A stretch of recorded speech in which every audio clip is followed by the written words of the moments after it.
ಅದನ್ನ ಓದಿ ಆ ಮೇಡಮ್ಗೆ ನಾವು ಸಲ್ಲಿಸ್ತೀವಿ. CO ಮೂಲಕ ಇದು ಸರ್ಕಾರಕ್ಕೆ ತುರ್ತಾಗಿ ಕಳಿಸ್ಕೊಡ್ಬೇಕು. ಅವರು ಮನವಿಯನ್ನು ಓದಬೇಕು ಅಂತೇಳಿ ಸಂಡೇ ಅವ್ರಿಗೆ ನಾನು ಮನವಿ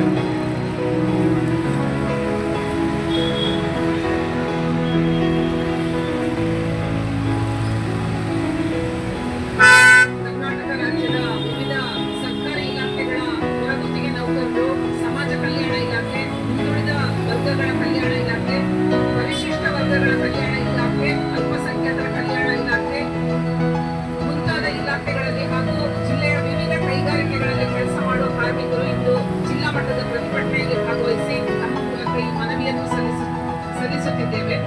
ಈ ಹೋರಾಟವು ಒಂದು ಇಲಾಖೆಯ ಹೋರಾಟವಲ್ಲ, ಇಡೀ ರಾಜ್ಯ ವ್ಯಾಪಿಯಾಗಿ ಈ ಹೋರಾಟ ನಡೀತಾ ಇದೆ.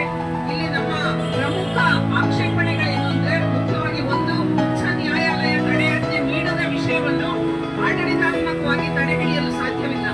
ಮಾಲೀಕರ ಸಂಘಗಳು ಕರ್ನಾಟಕ ಉಚ್ಚ ನ್ಯಾಯಾಲಯದಲ್ಲಿ ತಡೆಯಾಜ್ಞೆ ಕೋರಿದ್ದರೂ ನ್ಯಾಯಾಲಯವು ತಡೆಯಾಜ್ಞೆ ನೀಡಲು ನಿರಾಕರಿಸಿದೆ. ನ್ಯಾಯಾಲಯ ನಿರಾಕರಿಸಿದ ವಿಷಯವನ್ನು ಆಡಳಿತಾತ್ಮಕವಾಗಿ ಸಾಧಿಸಲು ಹಣಕಾಸು ಇಲಾಖೆಯ ಪ್ರಯತ್ನವು ನ್ಯಾಯಾಂಗ ಪ್ರಕ್ರಿಯೆಗೆ ವಿರುದ್ಧವಾಗಿದೆ. ಹಾಗೆ ಎರಡನೇದು, ಕನಿಷ್ಠ ವೇತನ ಪರಿಷ್ಕರಣೆ ಈಗಾಗಲೇ ಸುಮಾರು 5 ವರ್ಷ ತಡವಾಗಿದೆ. 2016ರ ನಂತರ 2021ರಲ್ಲಿ ಪರಿಷ್ಕರಣೆ ಆಗಬೇಕಿದ್ದರೂ ಸರ್ಕಾರದ ವಿಳಂಬದಿಂದ 2026ರಲ್ಲಿ ಅಧಿಸೂಚನೆ ಹೊರಬಂದಿದೆ. ಈಗ ಮತ್ತೆ ತಡೆ ಹಿಡಿತಾ ಇರೋದು ಕಾರ್ಮಿಕರಿಗೆ ಮತ್ತಷ್ಟು ಅನ್ಯಾಯ ಆಗಿದೆ. ಹಾಗೆ ಮೂರನೇದು, ಕನಿಷ್ಠ ವೇತನ ಕಾಯ್ದೆಯಲ್ಲಿ ಅಂತಿಮ ಅಧಿಸೂಚನೆಯನ್ನು ಅಮಾನತಿನಲ್ಲಿ ಇಡುವ ಯಾವುದೇ ಅವಕಾಶವಿಲ್ಲ. ಕನಿಷ್ಠ ವೇತನ ಕಾಯ್ದೆ 1948ರ ಪ್ರಕಾರ ಅಂತಿಮ ಅಧಿಸೂಚನೆ ಪ್ರಕಟವಾದ ಬಳಿಕ ಅದನ್ನು ಅಮಾನತಲ್ಲಿ ಇಡುವ ಅಧಿಕಾರವನ್ನು ಯಾವುದೇ ಇಲಾಖೆಗೂ ನೀಡಿಲ್ಲ.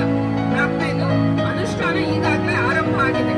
ಹಲವು ಸರ್ಕಾರಿ ಇಲಾಖೆಗಳು ಪರಿಷ್ಕೃತ ವೇತನವನ್ನು ಪಾವತಿಸುತ್ತಿವೆ. ಕಾರ್ಮಿಕ ಇಲಾಖೆಯು ಅನುಷ್ಠಾನಕ್ಕೆ ಸೂಚನೆ ನೀಡಿದೆ. ಈಗ ಹಿಂಪಡೆಯುವುದರಿಂದ ಆಡಳಿತಾತ್ಮಕ ಗೊಂದಲ, ಕೈಗಾರಿಕಾ ಅಶಾಂತಿ ಮತ್ತು ಕಾರ್ಮಿಕರ ಮೇಲೆ ಅಪಾರ ಅನ್ಯಾಯ ಉಂಟಾಗುತ್ತದೆ. ಐದನೇದು, ಉದ್ಯಮಗಳು ರಾಜ್ಯ ಬಿಟ್ಟು ಹೋಗುತ್ತವೆ ಎಂಬ ವಾದ ಆಧಾರರಹಿತವಾಗಿದೆ. ಕಟ್ಟಡ ನಿರ್ಮಾಣ, ಭದ್ರತಾ ಸೇವೆ, ಹೌಸ್ ಕೀಪಿಂಗ್, ಸ್ವಚ್ಛತಾ ಸೇವೆಗಳು, ಪೌರ ಸೇವೆಗಳು, ಯೂನಿಯನ್ಗಳೆಲ್ಲ ಕೇಳ್ತಾಗ್ತಿದ್ವಿ, ಇದಕ್ಕೆ ಸ್ಟೇ ಕೊಡಬಾರ್ದು ಅಂತೇಳಿ. ಅವರು ಹೈಕೋರ್ಟಿಗೆ ಹೋದ್ರೆ 2 ಹಿಯರಿಂಗ್ ನಲ್ಲಿ ಅವ್ರಿಗೆ ಸ್ಟೇ ಸಿಗ್ತಿಲ್ಲ. ಯಾವ ಜಡ್ಜು ಇದನ್ನ ನೀವು ರಿವೈಸ್ ಮಾಡಿ ಅಂತೇಳಿ ಹಿಂದೆ ಬಿಜೆಪಿ ಸರ್ಕಾರ ಇದ್ದಾಗ ಅದನ್ನು ತಿರಸ್ಕಾರ ಮಾಡಿದ್ರು, ಅದೇ ಜಡ್ಜ್ ಮುಂದೆ ಇದು ಬಂದಿದೆ. ಈಗ ಅವರು ನೈತಿಕವಾಗಿ ಇದನ್ನ ಸ್ಟೇ ಮಾಡಕ್ಕಾಗೋದಿಲ್ಲ. ಅವರು ಇದನ್ನ ಕೊಡಕ್ಕಾಗಲ್ಲ ಅಂತ 2 ಡೇಟ್ ಮುಂದೆ ಹೋಯ್ತು. ಮಾಲೀಕರು ಈಗ ಕೋರ್ಟ್ ಬಿಟ್ಬಿಟ್ರು. ಎಲ್ಲೋದ್ರು ಅವರು? ಅಷ್ಟರೊಳಗಡೆ ಹೊಸ ಮುಖ್ಯಮಂತ್ರಿ ಬಂದ್ರು. ಮುಖ್ಯಮಂತ್ರಿಗಳ ಹತ್ರ ಹೋಗ್ರಿ.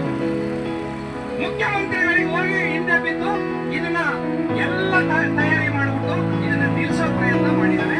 ಈಗ ಅಧಿಕೃತವಾಗಿ ನಮ್ಮ ಸರ್ಕಾರದಲ್ಲಿ ಲೆಕ್ಕ ಪರಿಶೋಧಕ ಇಲಾಖೆ ಅಂತಿದೆ, ಅದಕ್ಕೇನು ಅಧಿಕಾರ ಇಲ್ಲ ಇದನ್ನು ನಿಲ್ಲಿಸೋದು. ಆದ್ರೆ ಅವ್ರ ಮೂಲಕ ಒಂದು ಆದೇಶ ಹೊರಡಿಸ್ಬಿಟ್ಟು ಸರ್ಕಾರಿ ಇಲಾಖೆನಲ್ಲಿ ಇದನ್ನು ಜಾರಿ ಮಾಡಬೇಡಿ, ತಡೆ ಮಾಡಿ, ಆರ್ಥಿಕ ಇಲಾಖೆ ನಮಗೆ ಮೌಖಿಕವಾಗಿ ಹೇಳಿದೆ ಅಂತ ಹೇಳ್ತಾ ಇದ್ದಾರೆ. ಈ ನಮ್ಮ ಇಲಾಖೆ ಅವರು ಮಾಡಿಬಿಟ್ಟಿದ್ದಾರೆ. ಈಗಾಗಲೇ ಅವರಿಗೆ ಒಂದು ಭಯ